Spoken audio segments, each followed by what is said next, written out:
Well, I'm Kevin, this is Dean, this is Paul. We're from the Birmingham Film Festival, as you said. And it's the annual celebration of filmmaking in the second city, but we think it's a first-class festival. We were working on a feature film, and one day after a long shoot, we were chewing the fat and talking about what we're going to do with the film once it's finished. You know, are we going to go for streaming services? Are we going to go for a distribution deal? Are we going to do the festival circuit? And it was like, how come there's a Coventry Film Festival and a Southend Film Festival, but there's not a Birmingham Film Festival? And then when we looked into it, there was one ran sort of in the 90s, but there's a totally different feel, because myself and Kevin have been to lots of different film festivals, Cannes and all alike. You know, we wanted a festival rather than just screenings. We wanted a proper festival for filmmakers to be able to showcase their work, up and coming filmmakers, to be in the room with people that have been there and done it, and also the ones that are doing it, to give them a big pat on the back recognition for achieving things, you know, in what is a very difficult, cutthroat industry. I mean, we could quite easily have cultivated a festival that was, let's show the best of David Lean, or let's show films, you know, with films that had already been made, produced and released.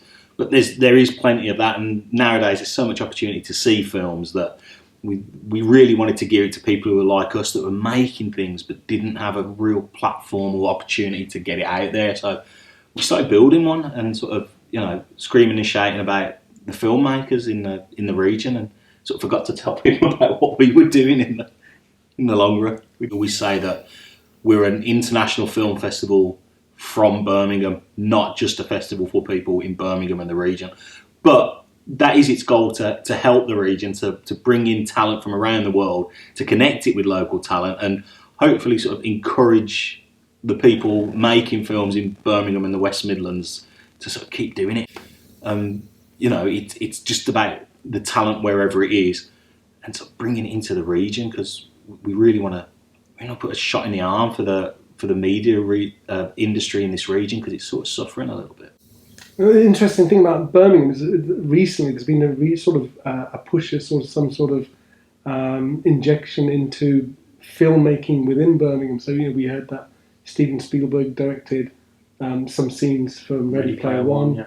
And Tom Cruise was lurking around the streets of Birmingham. Mission Impossible. So what is it that's attracting filmmakers internationally to come to Birmingham to shoot? I mean, cynically and on the surface level, it's probably cost. But that cost is only goes so far, because once they see the city and they can see what it can offer, it's now a really good option that's a lot cheaper than going anywhere else. Particularly, I think, if you look at Mission Impossible, I know they were filming up in Derbyshire, and I suspect they were going to go to Dubai, and then they had the COVID outbreak. So they were looking for a cost-effective option. Comes to Birmingham, he sees not only is it cheaper than going to London or taking that whole crew out of the UK, then he sees what the city's got to offer. So I think the location offers a lot, but I also think coming and meeting the Brummies is probably what's gonna. I think it was the Peaky Blinders effect, wasn't it? It's you know, Birmingham, huge international acclaim, on the map, wasn't it? It's also the ease of shooting in Birmingham. Like, you close down a street in London, there's a lot of red tape. There's massive costs. Here, I think it's quite easy if you want to shut down the street. Kingsman, the second Kingsman, they closed off some centre of town because it was so much easier to close it off than around Hyde Park to do it, and also to put the cast and crew up in the hotels. You know, we're also used to the roads being closed all the time around here, so you wouldn't know whether it was a film crew or they're putting the trams in again. But a friend of mine who's a director shot a mini series here called Dark Money. And he said one of the reasons he wanted to come to Birmingham is that location scouting, not even shooting in these locations, but just scouting the locations was easier. So in London, you've got to keep everything within a certain range of the production company, or the costs go up. And also the travel times get longer. So he was scheduling to look at like 8 locations in a day with his location manager. His location manager said, "You're absolutely crazy. There's no way you can do it." And of course, you know, Birmingham being a much smaller area, got round all those locations by lunch. I think the city's been underrepresented in terms of being used as a backdrop. It made me laugh watching Ready Player One, and they're on the roof of what's meant to be Columbus, and you can see the back of Primark. And it's like, okay. So I think it's got a bit of originality to it as well. They did remove the rotunda though, didn't they? They put the villain's head office right in front of the rotunda because that would be a bit of a giveaway, I think. And I guess, what would be the equivalent of, say, Pinewood Studios in Birmingham or the Midlands? I mean, are we going to see one?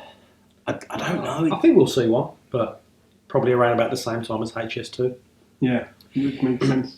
It's strange, and it's an opportunity that if it's jumped on can be really beneficial to the city, because with everyone having spent the last 2 years inside watching stuff on TV, these streaming platforms are churning product out, so they need places to film it. Netflix has taken over Pinewood, Disney's taken over Elstree, I think, or the other way around for the next 4 or 5 years.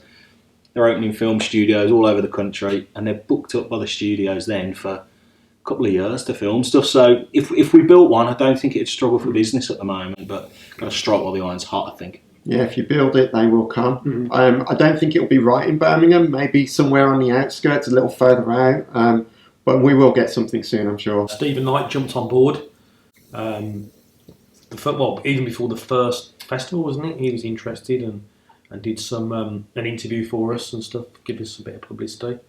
So that helped with it snowball, didn't it? For the first few years? It kicked things off, and it got people paying attention. And Stephen, I think he's a half decent writer. I think he's done a bit of work as a writer, so people trust what he can come up with. But he came up with a motto which has sort of stuck with us and been our mantra for a bit, which was, if you're going to make it in Birmingham. And that came from Stephen in that interview, and we've stuck with that ever since. We're kind of trying to help elevate everyone else's, trying to put Birmingham on the map, but also trying to help young and upcoming filmmakers get somewhere. We kind of took a back step on our filmmaking careers in a way. So I think the Gala Awards is definitely something that, it's a big highlight of the year. Yeah. Something that should be really, really exciting, and it's obvious that you guys are going to sell out again. It'd be great to have you there. It's a fun night, and it's because that run up to the festival is tense. A bit of glamour in it, red carpet. But once everybody's through the door at the gala, I finally relax, and we did it again. Like with anything else after that is a bonus. So the gala's a real highlight emotionally for us. But the bulk of the festival, it's about showing those films and supporting the filmmakers, and that's where the buzz is. But it's nice that when I get to do the Dickie Bar, it's so nice putting it on. I love it, and it's so nice coming I love off. all of that. I love getting spruced up and having my photo taken with everyone. But that moment when it comes off and that you've just contributed to giving somebody a great, particularly if they've won, it's a real buzz. It is a really nice night. I love it. And as another plug to the evening, who should be purchasing tickets to come and attend? If you're part of the festival, if you've got a film showing, absolutely be there, because we only screen films in the festival that are up for awards. We get so many that we can literally only narrow it down to the nominees. So everyone in that room has, at least from our point of view, been acknowledged as something worthy of seeing, something good and talented. And we reject a lot of really good stuff as well, because we have to. So if you're in that room, you could win something, but you're already, in our eyes, a winner. But it's also the people who want to go and keep working in the industry and want to do stuff and want to help create a film industry and a film community and be creative. And it's a great place for everyone to be together in a great mood, putting another fire under it and keeping people going. So if you love making films and you're into this industry, come and be there with everybody. It covers every demographic, really. I mean, we get, there's a Howard comes along, who's, how old's Howard? 80 this year. I think 8. And he's a prolific filmmaker, and he comes along. He's already submitted 6 films this year. And then submitted 8 last year. The other end of the scale, then we get the young actors and actresses that are literally want to network and make, because it's going to be a room full of directors and casting agents and things, so they come along with their business cards and everything like that. Because we give out young filmmaker and young actor and actress awards as well, so there's the next generation sitting there as well. We're very specific about we have a student film award for anyone who's made a film during their studies. We have first time filmmaker. Yeah, first time filmmaker and a young filmmaker, because not everyone who makes a film for the first time is doing so as a kid. Some people have got into filmmaking later in life, and we want to make sure that they've got a chance of winning an award and being acknowledged and being recognised for the hard work and effort and talent that they've shared. I mean, we consider ourselves lucky that that these people share their films with us. Well, I can take that end even further. Do you remember there was the one young girl who made, basically it was a vlog, and she won an award? Yeah. And, you know, she was a really kind of passionate filmmaker as well. There's a film, The Loneliness of the Short Distance Runner, which obviously a take on that, the old... oh God, who is it? Who's in that movie?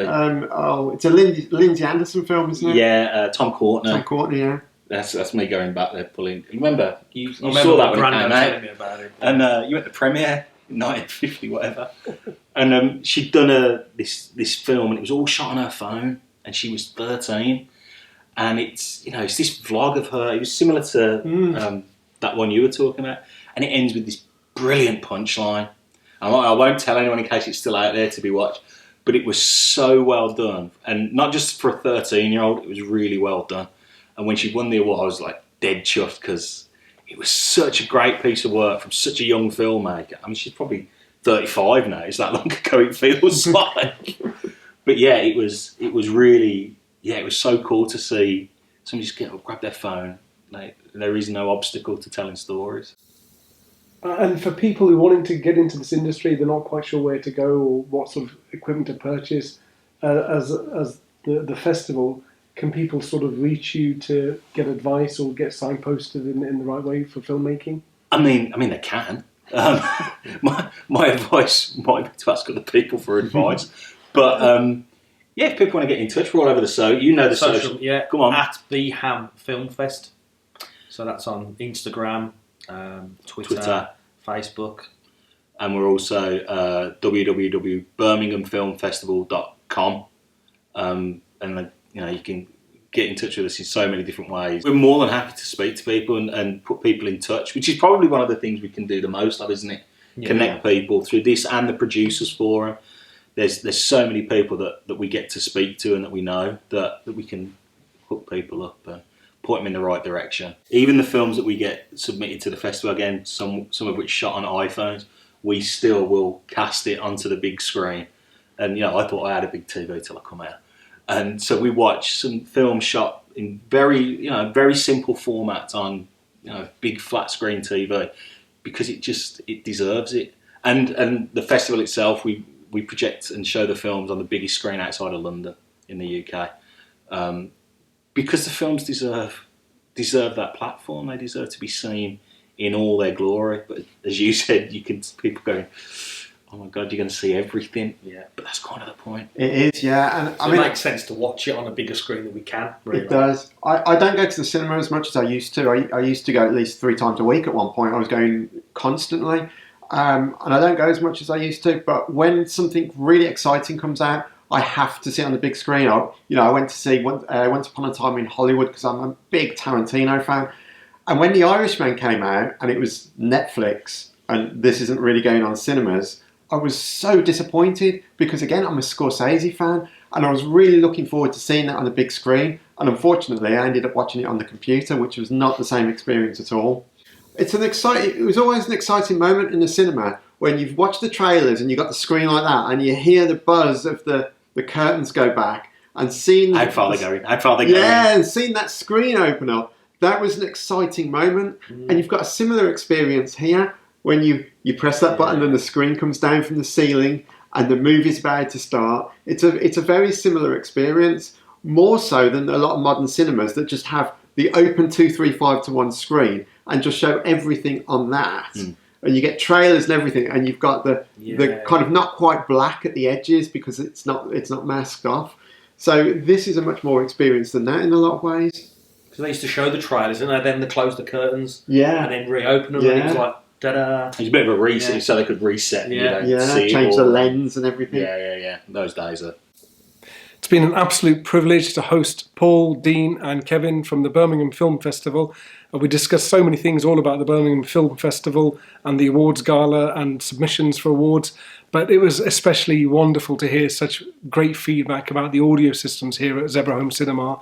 So if you'd like to have a demo and you'd like to come and have a similar experience, please get in touch, subscribe to the channel and share away. And we look forward to hearing from you soon. I feel like you guys came, honestly. No, we're happy to be really here. pleased, Yeah. really thankful that you invited us up here to share this, because this is just, I mean, this is, you know, what filmmaking's about. Goodfellas really scared me when I first watched it, because like Sex and the City too. Oh my god! no, when I first watched Goodfellas, when I first tried to watch Goodfellas, I should say, that stabbing at the beginning, I just switched it off. It was too real, and then I was going to take it back to the video shop without watching it. But the following day, I put it on. I was like, okay, I know what's coming. Let's watch it, and it's become one of my favourite films. Classic. Because you don't like the ghosts off Muppet Christmas Carol. No, that terrifies me. Yeah. So that was cool, because when the spinner went past, Yeah. it was right over my shoulder. Then that was. But not in the Not movie. the Expendables trailer, but on that DVD. Yeah. I'm on one of the trailers for another film that's advertising. Oh, really? Yeah. I'm looking for my all-time favourite movie, and I'm not seeing Go on, it. what but is it? Could be over there. What is it? 2001: A Space Odyssey. It is. Oh, it is. Comes Where is under it? 2. Ah, yes. Yes. Okay. Yes. I Oh only wow.